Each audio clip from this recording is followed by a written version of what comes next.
Hello, I'm Doug Muzzio. This is City Talk. Yes, we are electing a mayor next Tuesday and selecting the controller and the public advocate. The borough president, city council, district attorneys are on the ballot too. That's it? Well, no. There's Propositions 1 and 2.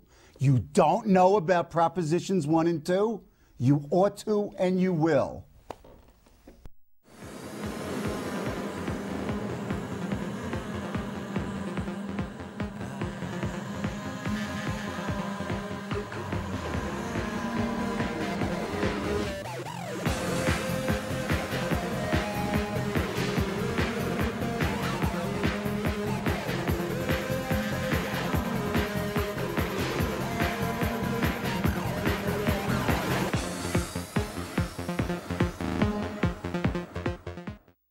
To lead us through the labyrinth of these two proposals are Diana Fortuna, president of the Citizens Budget Commission, Megan Quattlebaum at Common Cause, and E.J. McMahon, director of the Manhattan Institute's Empire Center for New York State Policy. Welcome back, Diana and E.J., and welcome, Megan. Thank you. Thank you.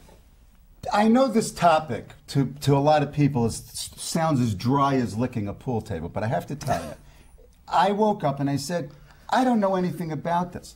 Obviously, a lot of people don't know about this, and I came to see it as this is not an arcane matter of public finance, but this is really raw political power, and a political scientist loves it. So what I want to do is I want to ask some basic questions and lay them out in the beginning, and then come in and out of the answers of those questions. Number one is, what are we talking about?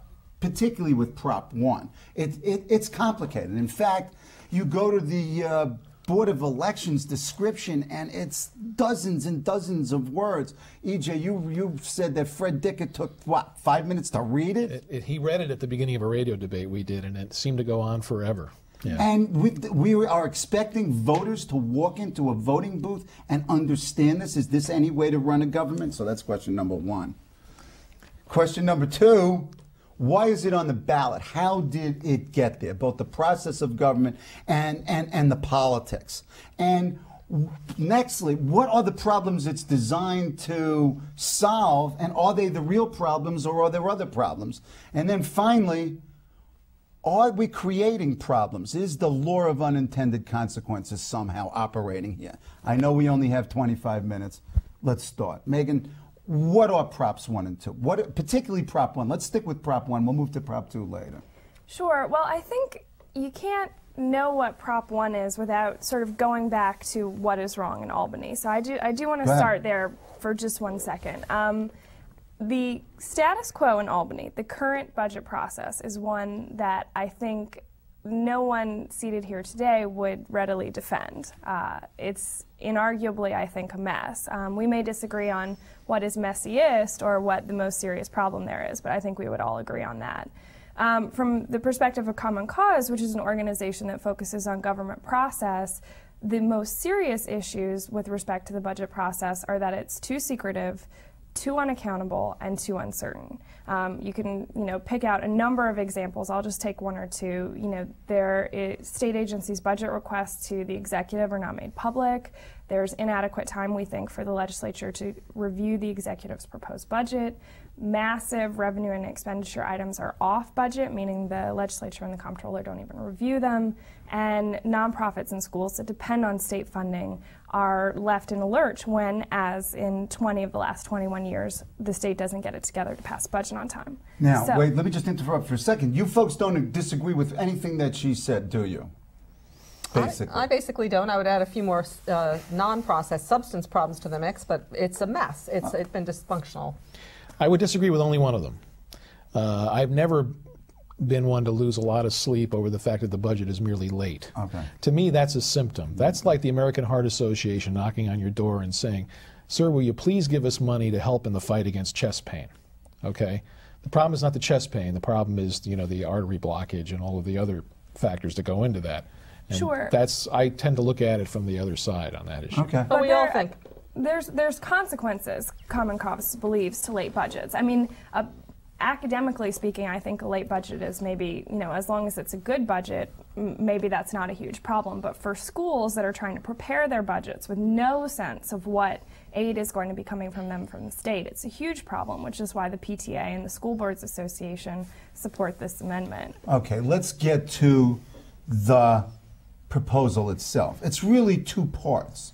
One is a constitutional amendment that went through a process, and the other is fiscal stabilization fund legislation. Am I understanding? Well, explain what this is all about. And again, you kind of have to go back to the origins of it, that finally, with some pressure from the public, the legislature was on the hot seat, and the governor too, that everyone said dysfunctional, no good, bad outcomes, bad process, everything bad. So they were on the hot seat. And so we saw a wonderful thing, which was they had conference committees in the open, and they debated, and what should we do? But what emerged from it, unfortunately, is not so great. The Senate and the Assembly each had a package of reforms they wanted to put forth. What the Senate wanted was a contingency budget. That's the notion that if the budget's late, when you hit the deadline, if there's no agreement, boom, an automatic thing goes into effect called a contingency budget. That's kind of last year's budget, more or less. The Assembly had another package of reforms, an independent budget office, a new start of the fiscal year, 2-year school funding. So the way they made an agreement was they said, I'll get mine if you get yours. The voters will be asked on whether they like a contingency budget, so the Senate will be happy, and if they do, then okay, Assembly can get your other things. But the thing the voters are being asked to vote on is a contingency budget. Okay, and this is up or down? Yes. And also, I might add, from Common Cause's perspective, the critical decision is whether we keep a horrible and indefensible status quo or whether we accept a proposal that has some positive changes, like a contingency budget, which we think brings an element of certainty, like bringing off-budget items on budget, like making state agencies' budget requests to the governor public. Do you accept this package of modest reforms that take positive steps forward, or do you accept the status quo? Well, okay. I would never want to accept the status quo in this case, but the contingency budget turns out to be much trickier than it looked like. Because you can say, okay, fine, you have something that goes into effect, but the more we look at the contingency budget, the more we see a lot of strange, well, I couldn't say unintended consequences, except I think some of them more are intended, I think, actually. It's all about a balance of power issue between the governor and the legislature. Okay, let's talk politics, because this, as I said, is not some arcane fiscal matter, but this represents institutional political power here. Yeah, I think the legislature would like you to see it in two ways. One, they'd like you to see it as quote unquote reform. Number two, they'd like you to see it as innocuous fiddling around the edges of arcane financial matters. And I think our position is that it's neither of those things, that it's really very, very important. It's probably the biggest deal. Well, you agree with the importance of it, It's extremely important. I think we all agree that on that. In fact, I mean, there's really real big. agreement on a lot. And as you said earlier, there's a lot of agreement on the goals I'm hearing, but you're disagreeing on means. You want to focus on the key issue here. Is, as Megan was describing before, the status quo stinks. We can differ on certain aspects around the edges. Everybody agrees the status quo is awful. Albany is terrible. It's politically decadent. It's dysfunctional. You run out of adjectives before you can get finished describing how bad it is.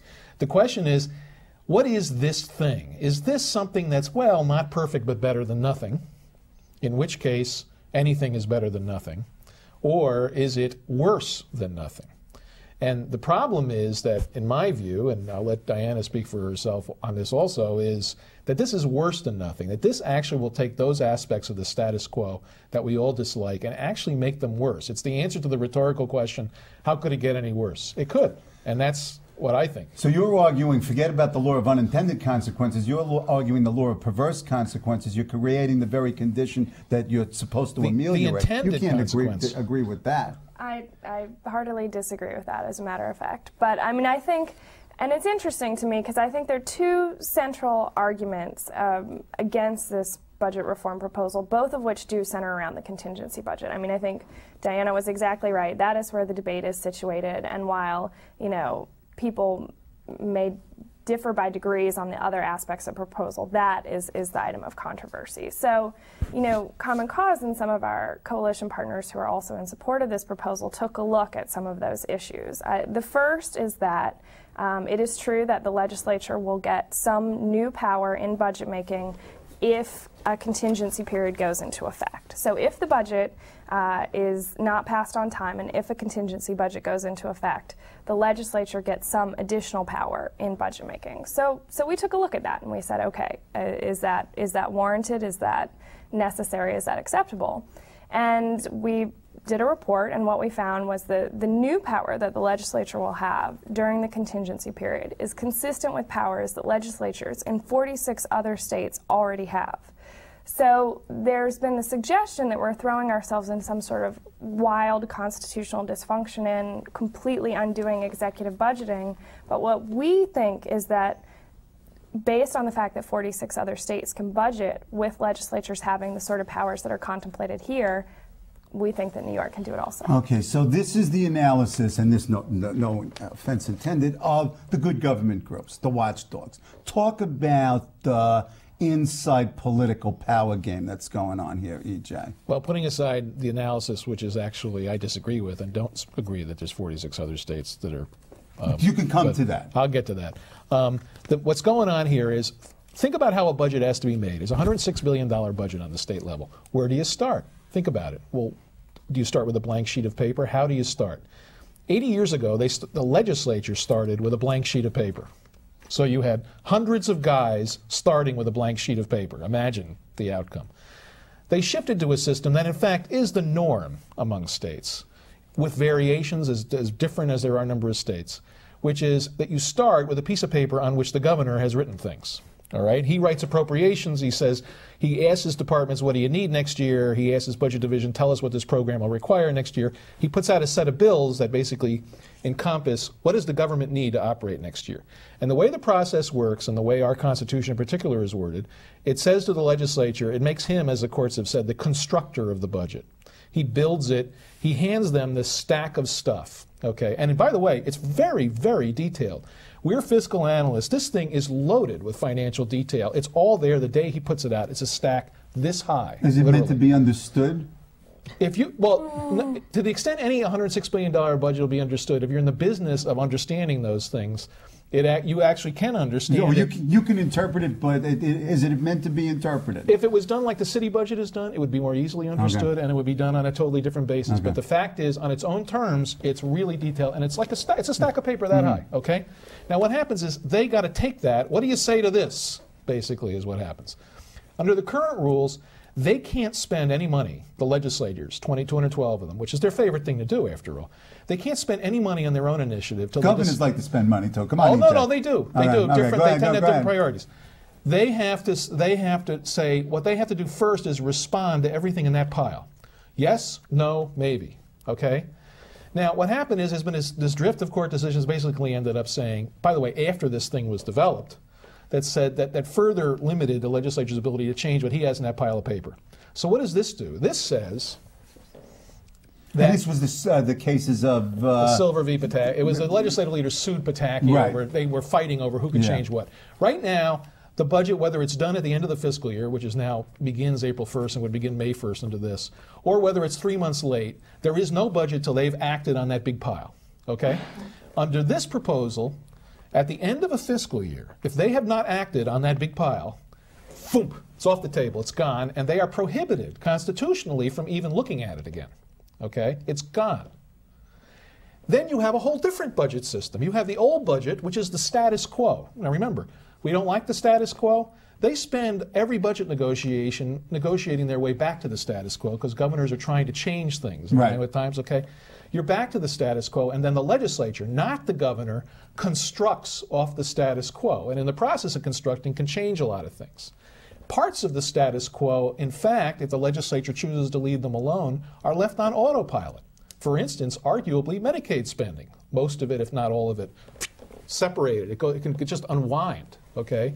And that is what happens with the contingency budget. Okay, now you're saying the implication of this is that the legislature waits until the very end, so we're going to always have late budgets, and what you've got here is a conflict over the branches of government in a sense, rather than 3 men in a room, you have two. Well, that's what's so that's interesting exactly from a political science standpoint, that we've had the same constitution since for 80 years, and we thought we understood it. These recent court decisions that came out of these recent budget battles tell us that the governor's actually even a little stronger than we thought. It's a very, very strong governor system, and you can argue about whether it should be tweaked, but to say the governor has incredible powers up to the budget deadline, and then the day the budget's late, he has much less power, would seem to, put the lie to saying, it's ending late budgets forever, which is what they've been saying. Well, I've never said that. I mean, I just want to say that certainly from Common Cause's perspective, I think ending late budgets forever would require something so dramatic, because at the end of the day, passing a budget on time is subject to the will of the two branches of government to sit down and agree. So, I mean, you could shackle them to the table. I'm not sure exactly what would be required of you, but we have never said this will end late budgets forever. I just want to make a few points. I mean, one, I think the contingency budget means that in a system where late budgets are always a possibility, and that's every system, I think, there will always be a budget in place so that there is added certainty for the schools and nonprofits that depend on state funding. Secondly, I think it's really hard to argue that the current system has a great track record with on-time budgets.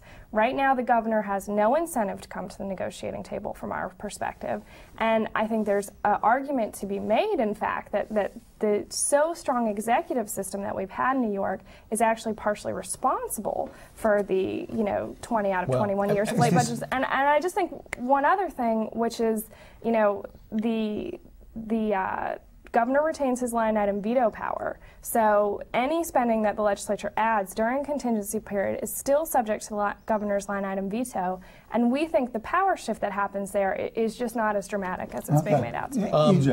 I mean, sounds reasonable. The reason it's been late, and I mean, I was there, I watched this up close. I worked in the legislature during the period when they got really late, in the early 90s, okay? It's at least one player in the legislature, and it's usually the party that's the out party. Right now we have divided control of the legislature, Republican Senate, Democratic Assembly, and whoever the governor is sort of the tiebreaker in a partisan pure sense. In those days, it was the Republican Senate would drag its feet. Okay, it's the out party drags its feet deliberately. I saw it happen. Everybody in Albany knows this. The budgets are late because somebody in the legislature is holding out for something. Sometimes, as in recent years, united in their dislike of Pataki, it's both houses holding out for something. More often, it's at least one house holding out for something. The budget was late in 2004, a year ago, for one reason and one reason only, and everybody in Albany knows it. You know why? They were ready to do it. Shelley Silver needed to posture around the CFE ruling on school financing and pretend that the whole thing was hanging on whether there would be more school financing. There wasn't going to be, and it didn't turn out to be, and the budget was later than in history, and that was for that reason. It wasn't because the governor had no responsibility or no need to negotiate. The second thing is, the latest budgets we had in history, up to 2004, which was even later because of what Silver was doing with CFE, were when they had surpluses, when we had phenomenal economic growth and budget surpluses. You know what the fights were over? They wanted, this was their open dispute. No, the surplus is bigger than the governor says. We want to spend more. That's why what this thing will do is, when you have situations like that in the future, if it passes, they will spend more. And they will thwart his veto because they can put some spending on automatic pilot and they can rewrite other items much more freely than they can now. Go ahead, and then, but let me just say, one of the things that I've noticed in this debate is that there are a lot of sort of logical, deductive argument, but not much empirical data. I mean, the fact is that what you just hypothesized is exactly that, and we have not yet experienced it. And if I understand the study that you folks did, there are jurisdictions out there, a lot of state jurisdictions, that have processes that are similar to this, and they have not devolved into chaos. Well, so, you know, there's a balance here. Diana, I'm sorry I cut you off. No, not at all. I think that there's plenty of blame to go around as to why the budget doesn't get done on time and why it doesn't get done well, which is even more important. The CFE issue, you know, I would say it was kind of amazing that the education lawsuit. It's kind of amazing that the The government didn't deal with it when they were under a court order. But they don't do things well. They don't do things logically. The question is, does this make it better or worse? And I think it clearly makes it worse. And in certain ways, it won't be that different in that the budget will still be late, probably more likely to be late. The contingency budget will be a little bridge while they argue over whatever the issues of the day are. And I guess what I am most troubled about is that this leaves out so many important reforms, like debt reform, like having consensus revenue forecasting. Yeah, but don't let the perfect be the enemy of the good here. Well, you know, what worries me is if this passes, things will be, I think, a little too moderately worse. I'm not in the apocalyptic camp. But you can kiss goodbye any real reforms for, I don't know, 8 or 10 years because they'll say, we did it. Look, we responded. The public was angry. I mean, if you read the newsletters of legislators, for years it was, you know, we're doing the people's business. The last few years it's been, finally, reform is needed. I'm a reformer. So they're going to say, look, I did reform. The people agreed with me. It's done. I sort of take the opposite view there. I mean, I think that, again, I think we have a choice on Election Day. I think, well, it's voters who have a choice on Election Day, and it's the status quo versus modestly better package of reforms. We certainly support the package, and we think, in fact, that if the legislature gets gunned down on this one, if the voters say no to this package of reforms, I think the idea that they will somehow go back and say, sort of, you know, out of our deep devotion to the idea of reform and the goodness of our hearts, we're going to make a package that's even better and that everyone can agree on. I mean, I think this is a chance to make a step forward, and then I think we have a lot of opportunities to hold their feet to the fire to make things even better. And Common Cause is certainly fully 100% committed to being there to do that. I just want to say that I think sometimes this debate gets shifted. I mean, to us, the focus is on the process, and these reforms are about process. CBC and some other groups, you know, and this is just outside of sort of the Common Cause purview, I make no value judgment, but they focus a lot on budgetary results, spending, and, you know, how much is appropriate. And I think they seek perhaps a different kind of reform than we seek. So I think that's part of this sort of disconnect. Well, you know, there's a good point there. That you're right. There are nuanced differences between us on that. I'll shout more about spending. Diana, you'll be in the middle. And then, like Frank Morrow, who's a very liberal fiscal analyst, who's a big critic of this, is critical about other structural issues associated with it and less concerned about the spending side. But you know, there's always a rationale for constitutional change. This is not done in this sort of like super dry vacuum. The rationale for the Constitution being the way it is fiscal restraint. And these guys like Al Smith and the progressive Republicans of the 1920s who had an expansive, progressive view of government, who wanted to expand government. Yeah, but that's nonetheless, a different time, they wanted economy. EJ. Okay, I mean, but the not point professional but the point is, there's a legislature. rationale behind it that is somewhat result-oriented. Okay. It wasn't pure process. It's who's in charge, who's accountable, and is there economy in government. One thing as a political scientist, again, I think you'd find interesting is if you look at, you try and cut, you know, the landscape here as to who's pro, who's anti. To some extent, you can argue there's a bit of an ideological split, sort of more spending versus less spending, right versus left. But there's another split, which is kind of the executive-legislative split. It's and institutional. You've seen people who believe in executive power, mayors, former mayors, governors, wannabe governors, former governors, are all saying this isn't good because they see it's partly that right, split. and the legislators are very much in favor of it. It's an interesting constellation of what I would call good government, civic groups, watchdog groups on both sides of the issues. But clearly, that it is political power. The question is, does it produce these negative, unintended, perverse consequences, or is it this modest reform that needs us to go forward? Now, the obvious next show is we need to talk about if it's defeated, what are the alternatives to Prop 1? Where should we go no matter what? So there's those questions. I've only got 2.5 minutes, so we do Prop 2. Prop 2 is a $2.9 billion transportation bond issue. Some of the groups who are in favor, opposed to Prop 1, like the Citizens Union, are in favor of Prop 2. Common Cause doesn't have a stand on Prop 2. You two guys are against Prop 2. It seems that I'm going to run through the agreement, and you do. It's the lightning round. I do a lot of talking, and you say yes or no. You guys agree that we need infrastructure. Transportation infrastructure is vital, but debt's too high, and we got to stop it here. The opponents say it's got to be stopped, but don't stop it here. Stop it the next time. Is that an accurate add to it? You've got that's 30 absolutely seconds right. each. I mean, I think we would agree. You need, for a vibrant economy, a strong transportation system, and the MTA needs to be spending as much as it says it wants to spend, probably more. The question is debt, and when do you draw a line? When does you ever see a bond issue that you don't like in the state of New York? And it seems the answer is never. Most of the time, they don't ask us. They go around the back door and do it through their authority method. So they circumvent the Constitution. That's our next show. Talking about show. backdoor budget. Yeah, that's the answer here is thank you very much for asking for once. No. Ooh. Okay. Coming up, Barry Mitchell. He's bored of elections. Are you? Watch. Thank you. In a few days, we finally vote for mayor. Has it been a fair fight? Has there been a lot of talk but not enough substance? Are you bored of elections? No, not at all. I think most New Yorkers are feeling pretty comfortable. Financially, we're still struggling, but some people are. But I think overall, I think our feeling is positive. And you're going to vote for? I believe I'll be switching parties and voting for Bloomberg, would probably be my first time. I'm not bored with the election. I wish more substantive issues would be discussed, but I'm not bored with it. I mean, we have to be informed about what's going to happen and then choose a mayor. Who's going to win the mayoral election? I hope it's not Bloomberg. Has it been a fair mayoral race? No, it hasn't. It's been much too one-sided with all the money that Mr. Bloomberg can afford to spend. And Farrar has little to say, unfortunately. I noticed you sort of laughed when you said Ferrer's name. Well, I wish we had a stronger Democratic candidate. There's only one party, corporate America. Bloomberg has been very good for the wealthy, like all these guys are. But for the working people, you can't get an apartment in New York. You're a first-time voter. Yes, I am. So you're excited about the mayoral race? Yes. And I'm make sure I'll be voting. Good. So you're not bored of elections yet? No, not yet. I'm a starter, so I won't be bored. Those Republicans don't care for us. And how many millions of dollars did Ferrer give to Bush? That's what I'd like to know. Did Ferrer give to Bush or did Bloomberg give to Bush? Bloomberg gave to Bush. I'm sorry. I'm guessing you're not thrilled with Mayor Bloomberg. He's the one that banned smoking in restaurants. Yes, restaurants, bars. It's a big hassle. So you plan to vote for? Whoever else is running. I think his name is Freddie Ferrer.